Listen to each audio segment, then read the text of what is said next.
Bangla medium ধারাবাহিকের নতুন পর্বে দেখা যায় যে ভিকি কিন্তু ইন্দিরাকে বলে অমৃতা তার মৃত্যুশয্যায় কিন্তু এটাও বলেছে যে কৃষ আমারই সন্তান।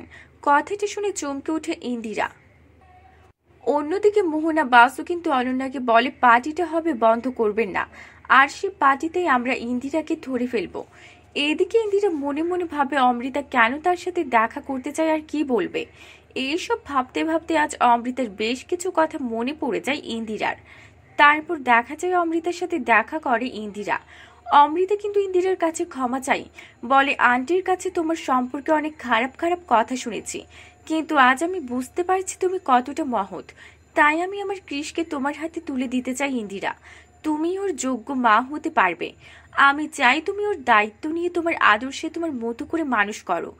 তুমি কি আমার এই ইচ্ছেটা পূর্ণ করবে ইন্দিরা? বলো ইন্দিরা। ওদিকে বাড়িতে কিন্তু অনুষ্ঠান শুরু হয়ে গেছে, একটু পরেই অঞ্জলি। কিন্তু মহিলা ঢাকি কোথায় জানতে চাই মোহনা বাসু। ভিকি বলে এই অর্ক কোথায়, তিনি এমন সময় অনন্যাও চলে এসেছে। মোহনা বলে আপনার সেই মহিলা ঢাকি কোথায়? তাহলে কি আমি ঢাক বাজাবো?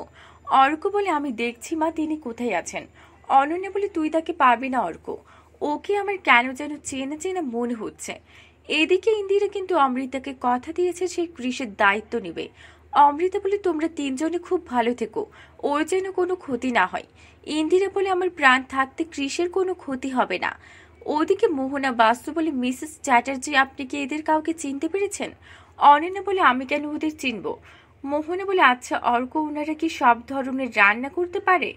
ভিকি বলে মিস্টার বাসু আপনি কেন এভাবে কথা বলছেন? মোহনা বলে সবকিছু বলবো তার আগে ওই অর্ক ওই মহিলা ঠাকিকে ফোন করো। ঠিক সেই সময় ছদ্মবেশে চলে এসেছে ইন্দিরা। তাহলে কি হবে এবার? মোহনা বাসু কি সকলের সামনে ইন্দিরার ছদ্মবেশ খুলে দিবে? বন্ধুরা তোমাদের কি মনে হয়? এক্ষুনি একটা লাইক দিয়ে এবং কমেন্ট করে জানিয়ে দাও তোমাদের মতামত। ধন্যবাদ।